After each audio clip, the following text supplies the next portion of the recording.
fiscal 17. So our intention is to, again, use those funds and reallocate them to finish the galvanized water line at Bow Manor, the Northeast High Girls Locker Room. As you know, that project's been on our deferred maintenance list for several years, and then we'll have an additional $165,000 that will remain unallocated until we see how the initial project, these other projects come in, and then determine what projects on our list we'll be able to do next. The county executive did propose, and county council introduced at last week's council meeting the amendment for fiscal 16, and that'll be up for public hearing at the beginning of June and then a vote at the end of June.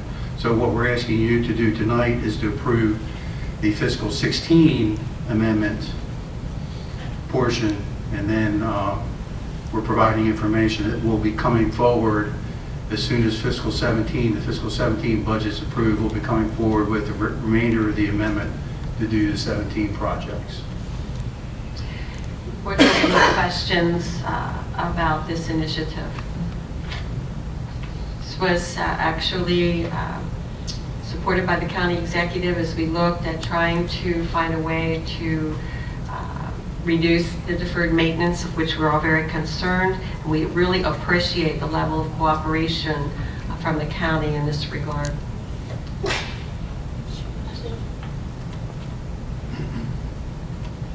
All right. I recommend that the Board of Education of Cecil County approve the capital projects budget amendment as presented. You've heard the superintendent's recommendation. Is there a motion? So moved. Second. Any discussion? All in favor? Aye. Any opposed? Motion carries. And Mr. Pepper, thank you for finding resources available, and Dr. Devine as well, so that we can address the deferred maintenance problem. Our next item is our textbook consideration. Thank you, Mr. Capra. As the board is aware, this is an entire process laid out by board policy, and Ms. Wintersfield sits on this committee for the board, and we're bringing the books that are listed there forward, and I'll make the recommendation and then entertain any discussion or questions the board may have. I recommend that the Board of Education approve for adoption the following textbooks: Cengage Learning, Pre-Calculus with Limits, A Graphing Approach, 7th edition, Wadsworth Publishing; Constitutional Law and the Criminal Justice System, 6th edition, and Cengage Learning; DHO Health Sciences, 8th edition. You've heard the superintendent's recommendation. Is there a motion? So moved. Second. Any discussion? All in favor? Aye. Any opposed? Motion carries. Thank you to the textbook committee for this work. And I know they're not just textbooks, they are online ability as well. Our next item this evening will be our graduation assessment requirements.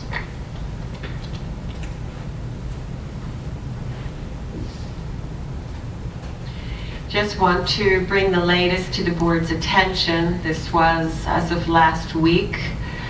The State Board of Education is obviously looking at what changes have to be made in terms of assessment. As you know, we are required to have our students graduate college and career ready, and that definition is there on the screen for you to take a look at, those of you in the audience. This is our charge for all of our 11th graders as they become rising seniors.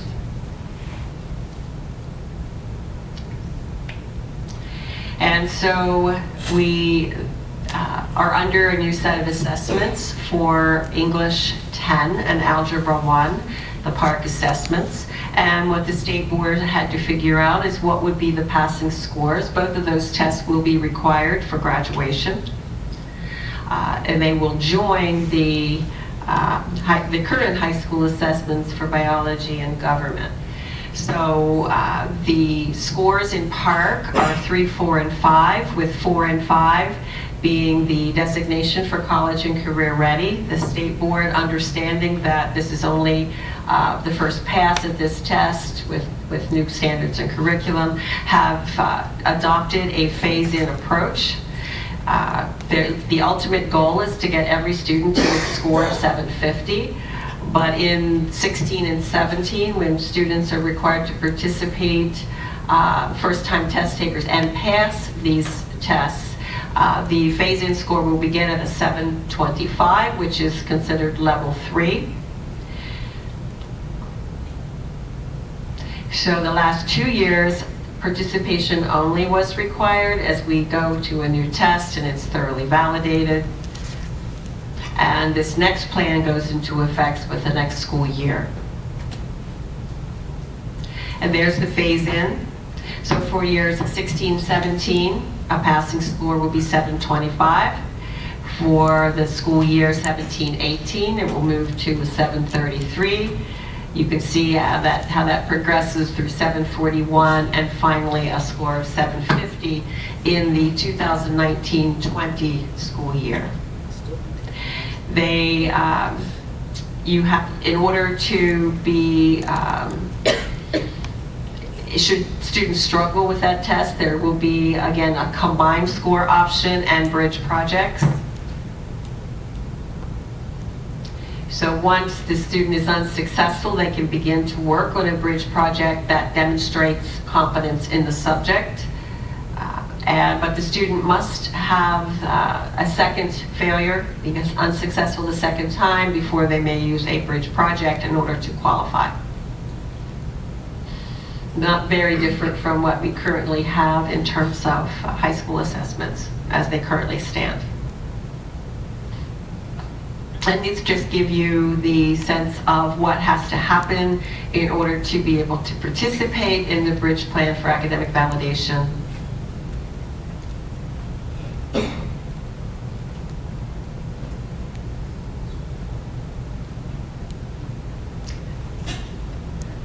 Also, something that is unique and different from past assessments is the opportunity to use a multiple of exits in order to demonstrate college and career readiness.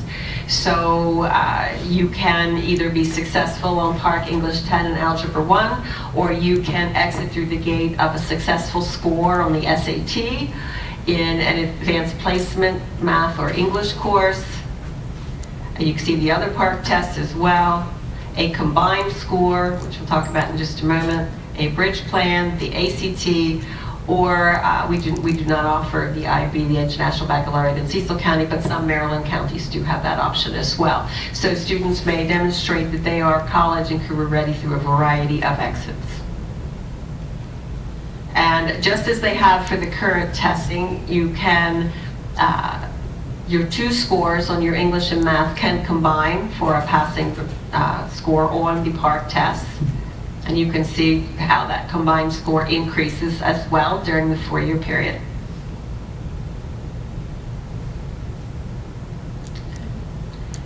That is the latest iteration from them.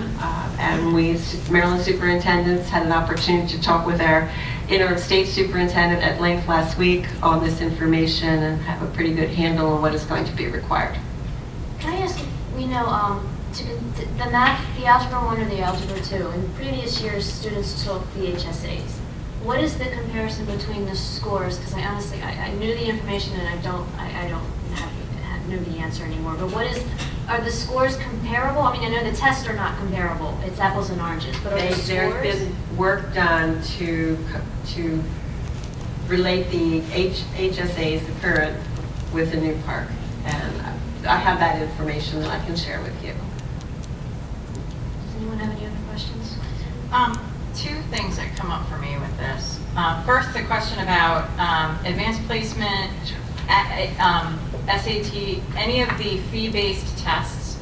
Do we have financial help for families who cannot afford those? Because what you're ending, like if we don't, what you end up is having a discrepancy in what pathways students have available to them. We currently have language about financial assistance to students who cannot afford those tests. Okay, so any student their financial reasons would not be a barrier to them having Correct. access to all of those pathways. Okay. And then the second piece about, I get the validation from a score standpoint, but still they're going to continue to be looking into the idea of all of the student experience issues that they're reporting with the movement to PARCC assessments, and the completely different approach to assessment than any other testing situations they've been through. Not only the online piece, because I think students are getting more used to that, but just even the structure and the way that the test is set up. It seems like this is moving very quickly to an experience that students are pretty vocal about. Is not a very pleasant one. And as you know, the last 2 years was participation only.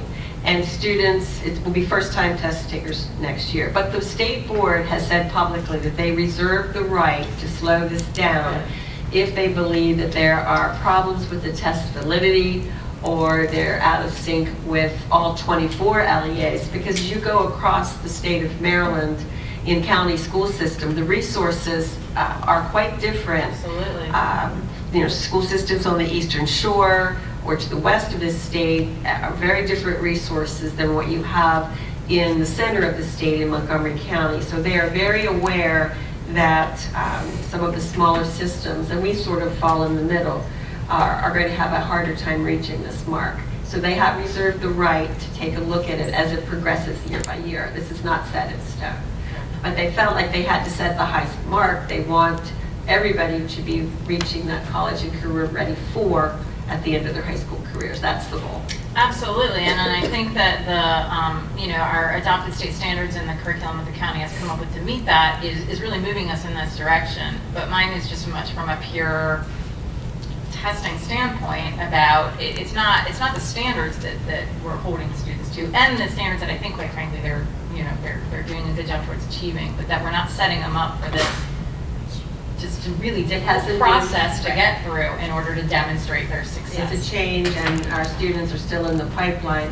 The students who begin with this in pre-kindergarten will have a much different experience than our students who are changing systems mid-career. Absolutely. Agreed. I think what I appreciate most is the thoughtfulness to the one size does not fit all, and that is more real world thinking anyway, to have a diverse system of opportunities for all students. So long as we're monitoring that those pathways are equally accessible to all students. Agreed. If we never have to use the AccuPlacer to accomplish this goal, it would be a good day for all of us. Does anyone have any other questions? I'll continue to advise you as things change in Baltimore. Right. The next item this evening is our legislative session update. I've asked Mr. Cariello to just give a very brief summary of some of the education bills that passed and some of them, thankfully, which did not. Mr. Cariello. Thank you, Dr. Devine, President Branch, members of the board, leadership team, and guests. The 2016 legislative session opened on January 13. It ran for 90 days, ending on April 11. 1,173 bills were introduced in the state Senate. 1,644 bills were introduced in the House of Delegates. 380 bills dealt with the funding, operation, or governance of local school systems. And as Dr. Devine mentioned, I have a brief summary of 12 bills that were passed that we believe will have some impact on how school systems operate. First one, Education Funding Commission. This bill establishes the Commission on Innovation and Excellence in Education. The Commission must review the findings of the study on adequacy of funding for education, which is due on December 1, 2016, and other related studies, and then provide recommendations on preparing students in the state to meet specified objectives. The Commission must provide a preliminary report and then a final report of its findings and recommendations to the governor and specified committees by December 31st of this year, and then December 31st next year. Diabetes Management Guidelines. This bill requires the Maryland State Department of Education and the Department of Health and Mental Hygiene to establish guidelines for public schools regarding the administration of healthcare services to students with diabetes and provide specified technical assistance to schools to implement those guidelines. Third item, school bus fuel tax exemption. This bill exempts from the motor fuel tax motor fuel that is purchased for use in a school bus owned by a county or in a bus used to transport students by a school bus operator under contract with the County Board of Education. So we see good things there. Targeted construction funding increases. Mr. Willis alluded to several of these already. The FY 2017 capital budget includes $280 million for public school construction. In addition, separate bills provide an additional $20 million for local school systems with significant enrollment increases or relocatable classrooms, and provides $4.6 million for QZAP bonds, and Mr. Willis again spoke to that. $6.1 million for aging schools is included in the budget and may be funded at the governor's discretion. Fifth item on the private school vouchers. The State Bill 190 was amended in conference committee to establish a $5 million BOOST program. BOOST stands for Broadening Options and Opportunities for Students Today program. The money is to provide scholarships for students who are eligible for free or reduced price lunch program to attend eligible non-public schools. Student assessment reporting. This bill requires a local board of education to provide the following information for each assessment administered in a local school system: the title of the assessment, the purpose of the assessment, whether the assessment is mandated by state, local, or federal governments, the grade level or subject area of the test, the testing window, whether accommodations are available for students with special needs, and what the accommodations are. It is to be updated October 15th of each year. Child abuse and neglect, failure to report. This bill requires that if an agency is participating in a child abuse or neglect investigation and has substantial grounds to believe that a worker has knowingly failed to make a required report of suspected abuse or neglect, it must file a complaint with the worker's licensing board, law enforcement agency, county board of education, or other agency in which the worker is employed. Cyberbullying policy update. This bill requires the State Board of Education to update its model bullying, harassment, or intimidation policy by September 1, 2016, and every 5 years thereafter. Each local board then must update its policy by January 1, 2017, and every 5 years thereafter. Truancy Task Force. This bill establishes the task force to combat habitual student truancy. The task force must report its findings and recommendations to the Governor and General Assembly. Graduation Seal of Biliteracy. Interesting. This bill establishes the Maryland Seal of Biliteracy program to recognize public high school graduates, beginning with the graduating class of 2017, who have attained proficiency in speaking, reading, and writing one or more languages in addition to English. School newspaper free speech. This bill allows a student journalist in a public elementary or secondary school or a public institution of higher education to exercise freedom of speech and freedom of the press in school-sponsored media. There are some restrictions to the bill, but it greatly expands freedom of the press and speech for school students. Last item on this list, increased limit on liability. This bill increases the liability limit on the County Board of Education and the minimum amount of liability coverage a County Board of Education must maintain. It increases from $100,000 to $400,000 per occurrence. The bill also applies prospectively to causes of actions on or after the bill's October 1, 2016 effective date. I've also included items that failed to pass on this list right here. Pre-kindergarten funding, no. Construction procurement restrictions would have added additional items that needed to be considered before vendors could be hired to do work. And in this case specifically, it pertained to hiring roofing contractors.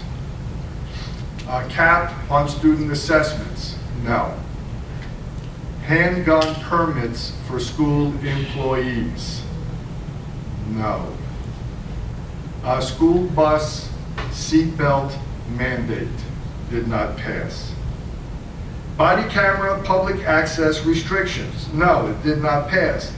Not that it is a concern here in Cecil County because our police do not have body cameras, but in those jurisdictions that do, police body camera videos are public records. Post-Labor Day school year start, no. Teacher principal discipline that could be taken to arbitration did not pass. Teacher principal evaluation as a bargaining item for negotiations did not pass. Do you have any questions? Anyone have questions for Mr. Curiel? The pre-kindergarten funding, was that to put them in the formula? Yes. Expand the formula?